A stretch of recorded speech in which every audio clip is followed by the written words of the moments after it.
बढ़िया। और इसका बड़ा वाले का 4m दिया हुआ था ना।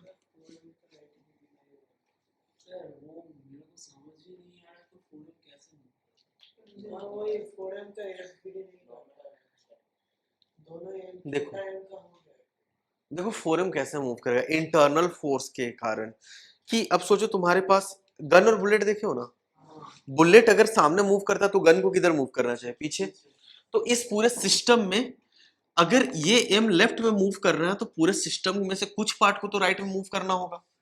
ये अकेले राइट में मूव कर नहीं सकता है, तो इसको मूव करना ही पड़ेगा। समझ में?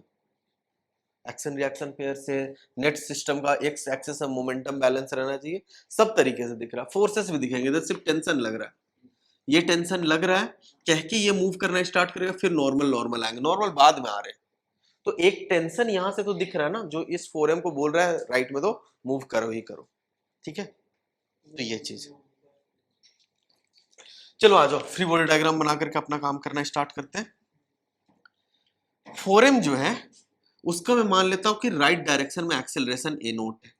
ठीक, मान लिया कि एक्सेलरेशन ए नोट है। पेन मत चलाना, पेन क्लास एंड होने के बाद ही चलाना, ठीक है? अभी बस देखते जाओ क्योंकि घर में गुड एनफ टाइम दिया हूं। अब मैं बोलता हूं ह्यूमन को इसके ऊपर ला करके बिठा देता हूं, ये यहां करके बैठ करके अपना अब सब सारा मोशन जो है यहीं से देखना चाहता है। यहां से इसने पहले 4m को देखा, कैसा दिखेगा? एक बस में, बस जो चल रही थी उसके ऊपर तुम बैठे हो और बस को देख रहे हो, बस कैसा दिखेगा? स्टेशनरी। तो इस ह्यूमन के लिए acceleration of 4m equal to 0, मतलब स्टेशनरी। अच्छा, ये जो है ना अपनी आंखों से इसको देखा और इसको देखा। इसके लिए वैसा ही सिस्टम नहीं होगा कि मतलब मेरी दुनिया में एक पुली ब्लॉक सिस्टम बना हुआ है, ठीक है?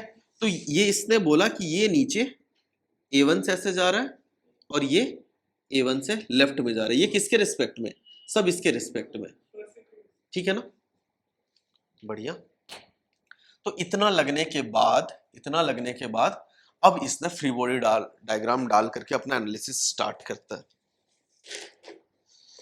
कैसे बनाएगा वो फ्री बॉडी डायग्राम? इस मास m को ले लो और इस मास m को और ये 4m को, 4m के लिए पहले बना लेते हैं। ठीक, 4m में क्या क्या फोर्सेस लग रही है? एक तो 4mg ग्राउंड से नॉर्मल, ग्राउंड से ये सब बिना मतलब क्लटर कर रहे होंगे तो इनको हटा ही देते हैं पहले ही, ठीक है ना?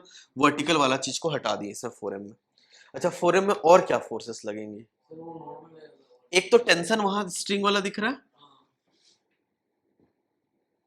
और उसी स्ट्रिंग से नीचे की भी डायरेक्शन में टेंशन है, ठीक है? अच्छा, और नॉर्मल किससे? ये वाले m से, ठीक है? उनका रिजल्टेंट इधर से n1 इधर से n2 ऐसे लेते हैं और उनका रिजल्टेंट में बोलते तो चलो ठीक है n डैश कुछ ऐसे लगा, ठीक है? n dash. और क्या? क्योंकि ये ह्यूमन देख रहा था तो उसको सूडो लगाना पड़ेगा, ठीक है? 4m A note, 4m A note से। और कुछ फोर्स दिख रहा है क्या? जो भी है नेगेटिव ले लेंगे, ठीक है ना? क्या क्या क्या? ये वाला छोटा है, ये छोटा एम से वर्टिकल लग रहा है, वर्टिकल वाला पार्ट हम लोग इग्नोर ही कर रहे हैं, ठीक है ना? तो ये चीज है। इसके लिए क्या ये अपनी आंखों से देखा तो इसको इक्विलिब्रियम में बोला था। तो मैं फोर्स बैलेंस कर देता हूं, मुझे दिख गया T equal to N dash plus 4m A naught. बड़े वाले ब्लॉक का स्टोरी यहां पे खत्म कर देते हैं, ठीक है ना? बड़े वाले ब्लॉक से इससे ज्यादा इनपुट नहीं आ सकता। अगर रिक्वायर्ड होगा तो वापस आकर के इसका एनालिसिस कर रहे होंगे, क्योंकि बाकी जो एनालिसिस है वो वर्टिकल वाला बचा और वर्टिकल वाला मुझे यूजफुल नहीं दिख रहा है इसमें, ठीक है? अच्छा, अब आ जाओ इन दोनों के लिए।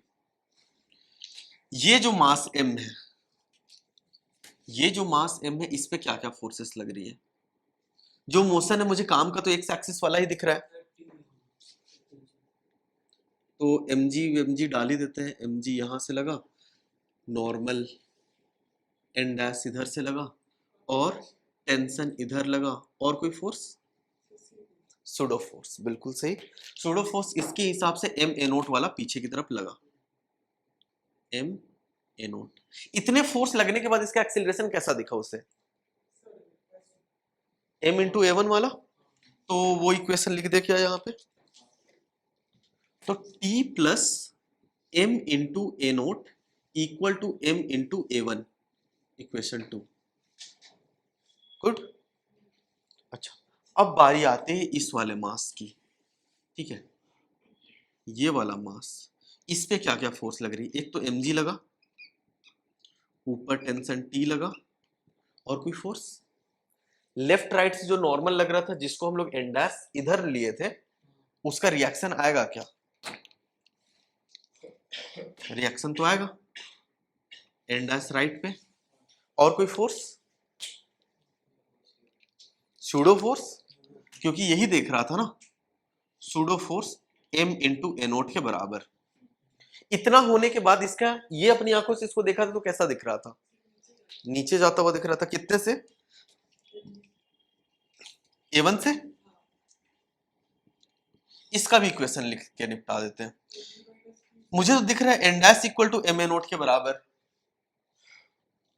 एक तो हॉरिजॉन्टल वाला देखें, तो हॉरिजॉन्टल में कोई एक्सीलरेशन था नहीं, तो N dash equal to m times A naught के बराबर, ठीक। वर्टिकल में इसके पास एक्सीलरेशन है, मतलब, अरे इतना परेशान करता ना इन लोगों का marker, mg minus T equal to m into A one. अब सारी इक्वेशन मेरे पास है जो रिक्वायर्ड है, बताओ कि कहां से कैसे एडजस्ट किया जाए।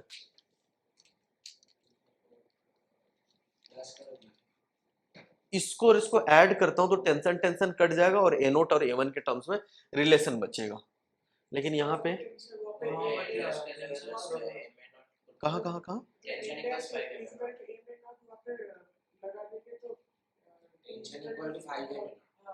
Tension equal to 5m A naught, वो कहाँ से आएगा,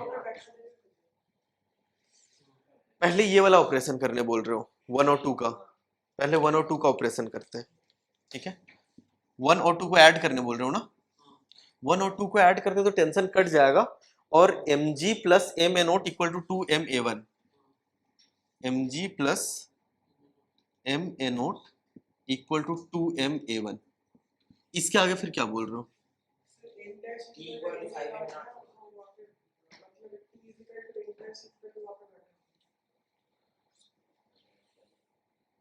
यह एन डैश को m ए नोट कर देते हैं, वहां पर 5 नॉट होगा तो वहां पर t का वैल्यू पुट कर देंगे, वहां पर दो इक्वेशन मिल गया तो वैल्यू निकाल लेंगे। t equal to 5 A naught कैसा दिख रहा है तुम्हें, अच्छा ये वाला पार्ट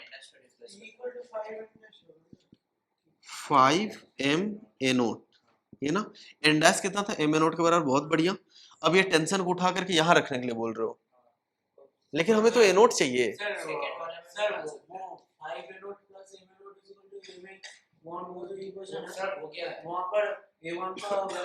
रुक जाओ ना, सब अलग अलग डायरेक्शन में क्यों सोच रहे हो, सर t का वैल्यू क्या लिखिए, फिर 2 से मल्टीप्लाई कर दीजिए, फिर माइनस कर दीजिए उन दोनों इक्वेशन ऊपर से, मतलब 1 + 2 और 2 को, नॉट कन्विंसिंग येट।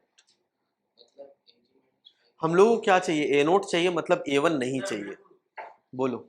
सर वो टेंशन 5 नोट है, वो सेकंड वाले इक्वेशन में वो 6 7 नोट होगा इक्वल टू m1 होगा, तो 6 7 नोट इक्वल टू a1 होगा, वो तो 6 7 नोट इक्वल टू a1 होगा, तो वो a1 का वैल्यू वहां पर बैठा देंगे तो हो जाएगा। ठीक है, अब मैं अपना लिखता हूं, तुम लोग ये तीनों इक्वेशन नोट डाउन कर लो और अपने हिसाब से अपना सॉल्व कर लो, ठीक है। पहले इक्वेशन लिख लो, फिर बाद में ये सब ड्रॉ कर लेना, ओके ना। तो मैं अपने हिसाब से करता हूं इसको, t इतना आया, तो अगर t की वैल्यू यहां रख देता हूं मैं, तो 6m A naught equal to m a1, ठीक है। किससे किससे, इक्वेशन 1 से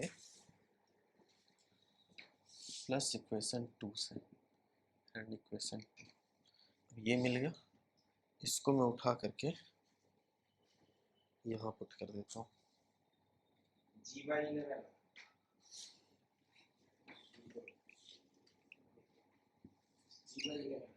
बहुत सही आंसर है। हां वही है जी।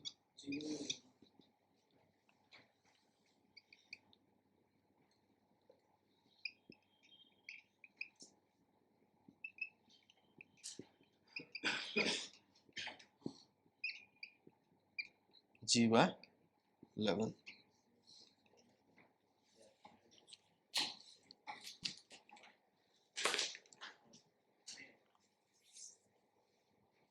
तुम्हारा आंसर क्या आया था?